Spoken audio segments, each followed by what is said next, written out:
All right, so you have this big presentation coming up on game theory and strategic thinking. Right. And you're using value nets as your guide. Okay. Smart move.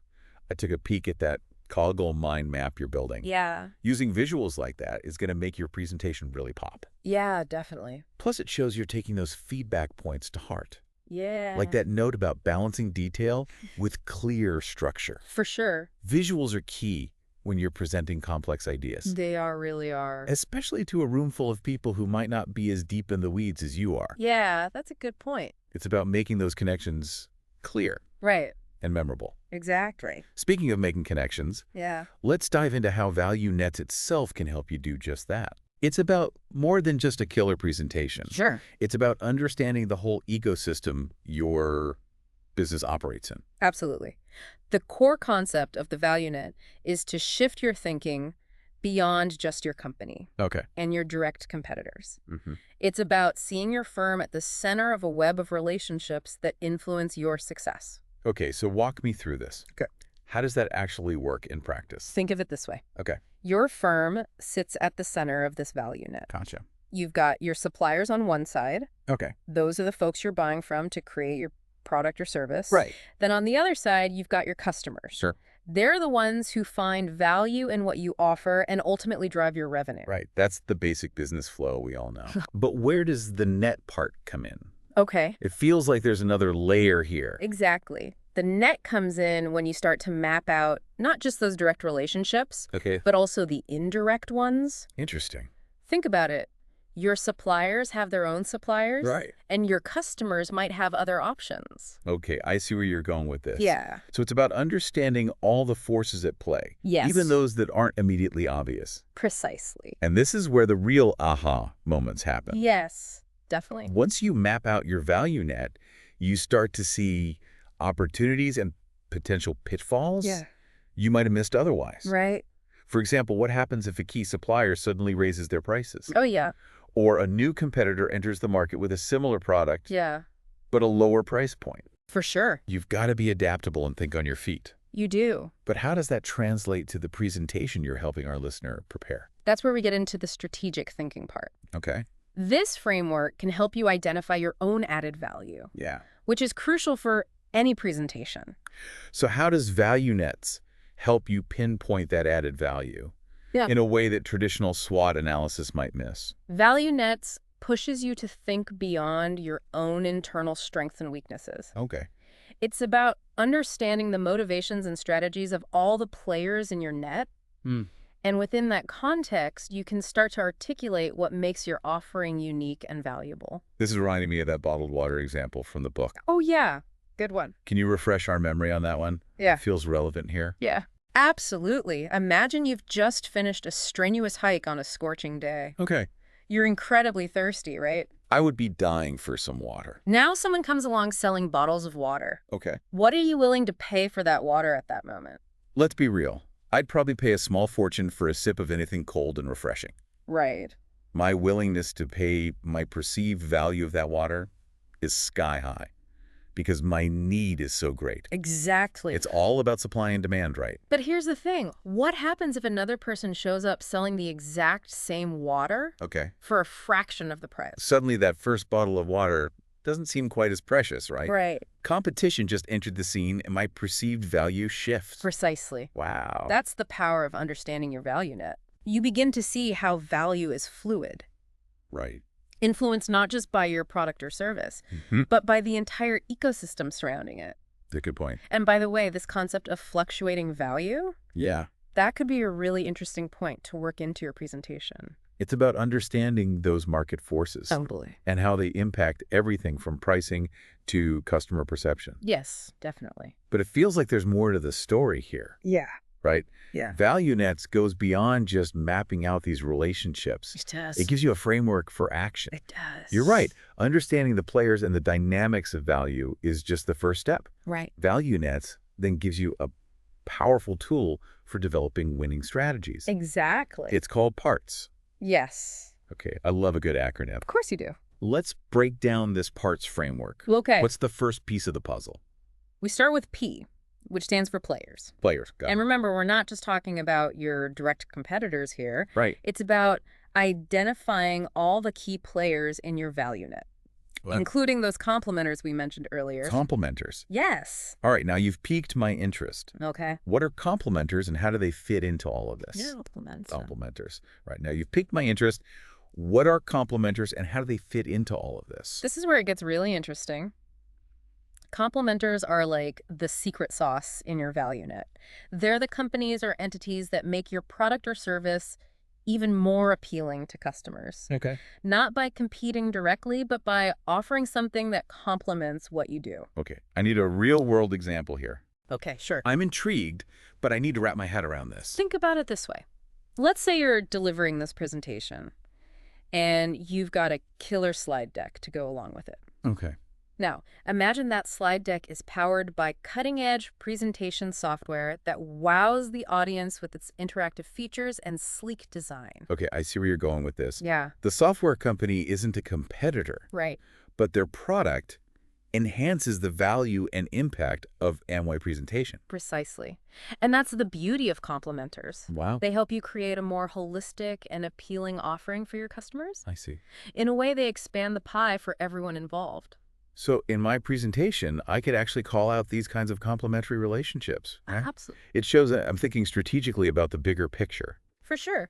You could even create a visual element in your Coggle mind map that highlights these key complementers. Okay. It would demonstrate a deeper understanding of your industry's ecosystem. Now you're getting me excited. I like it. Okay, so we've got players. We've got this crucial concept of complementers. What's the next piece of the parts framework? A stands for added value. Added value. And this is where you really nail down what sets you apart. Okay. It's about going beyond just listing your features and benefits. Right. It's about articulating the unique value you bring to the table, the value that no one else can replicate. This is where that deep understanding of your value net comes into play, right? Yes. You can see where the gaps are, where you can differentiate yourself. Exactly. Maybe you've identified a customer need that no one else is addressing. Yeah, that's huge. Or perhaps you found a way to leverage your relationships with suppliers or complementers to create a truly unique offering. It's about connecting the dots in a way that creates that undeniable value proposition. Yes. All right, so we've covered P for players and A for added value. Right. What does the R stand for in parts? R is for rules. Rules. Okay. And this one often gets overlooked. Yeah, I can see that. We tend to think of the business world as operating within a fixed set of rules, industry regulations, Yeah. market norms, things like that. Makes sense. But here's the thing. Sometimes those rules are more flexible than we realize.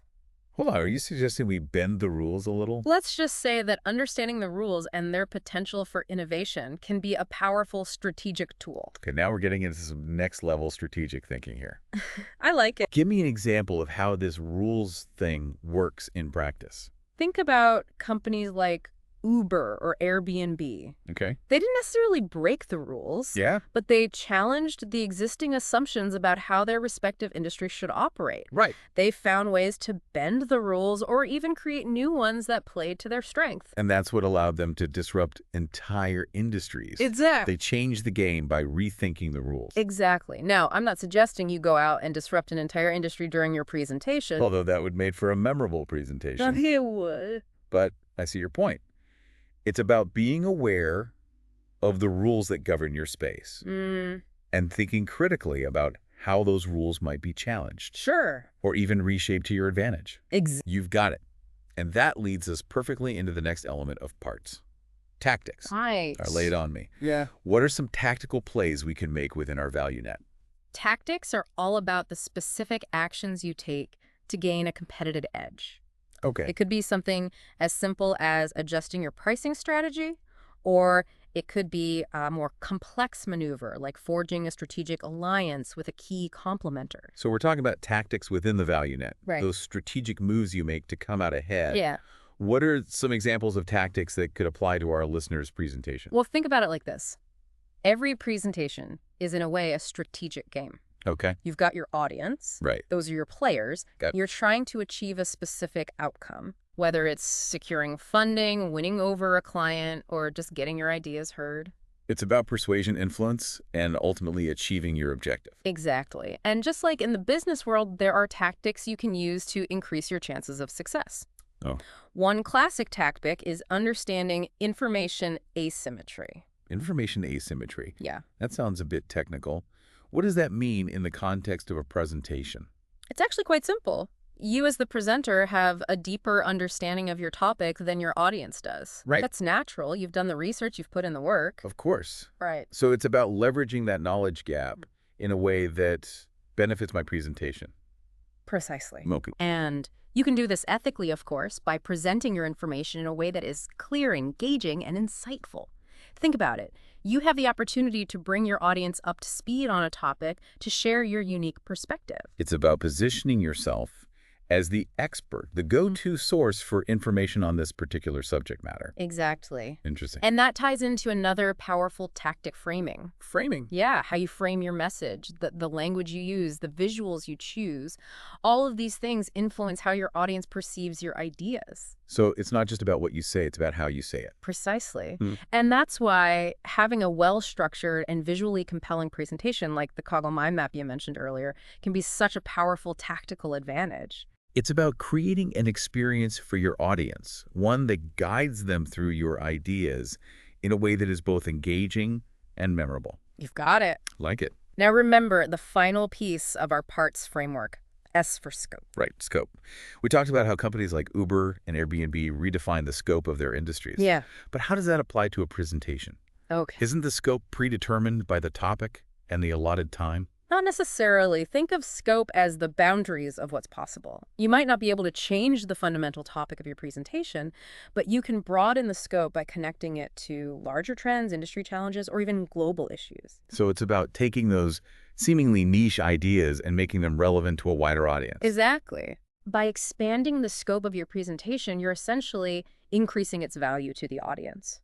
You're showing them the bigger picture, the so what, behind your ideas. And that can make all the difference in terms of engagement and impact. That's a really powerful takeaway for our listener. It is. Don't be afraid to think big and connect those dots in a way that elevates the entire presentation. Totally. And that brings us to what I believe is a most important insight from value nets, the idea of co-opetition. Co-opetition. We touched on this earlier, but I'm ready for a deeper dive. How does this concept play out in the real world, and how can our listener incorporate it into their presentation? It's about recognizing that sometimes the most successful strategy involves collaborating with those who might seem like competitors on the surface. Think about the tech world, for example. You often see companies partnering on industry standards or open source projects, even if they compete fiercely in other areas. So it's like that old saying, the enemy of my enemy is my friend. Yeah, something like that. It's not always about enemies and friends, but the general principle holds true. Sometimes, by working together, you can achieve more than you ever could alone. Teamwork makes the dream work. That's it. And this idea of co-opetition can be subtly woven into your presentation as well. How so? Give me an example. Let's say you're presenting on a new product or service, and you know that there are complementary offerings out there.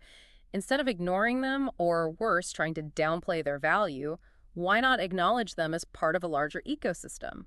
So I could actually highlight those complementary relationships as a strength, a way to show that my offering is part of a larger, more robust solution. Precisely. It shows that you're not just thinking about your own narrow interests, but that you're considering the needs of the customer and the broader market. It's about building bridges instead of walls. I love that. And that, I think, is the essence of value nets. It's about understanding the interconnectedness of the business world and using that knowledge to create value for everyone involved. It's about shifting from a mindset of competition to one of collaboration and mutual benefit. Exactly. And that's a powerful message to leave your audience with, no matter what industry you're in or what kind of presentation you're giving. It's been a pleasure diving deep into value nets with you today. I feel like I've gained some valuable insights that I can apply not only to my work, but to life in general. The pleasure is all mine. Remember, the most successful players are those who understand the rules of the game and aren't afraid to change them. And for our listener out there prepping for that big presentation, remember to think about those parts. Embrace the power of co-opetition. And don't be afraid to think outside the value net.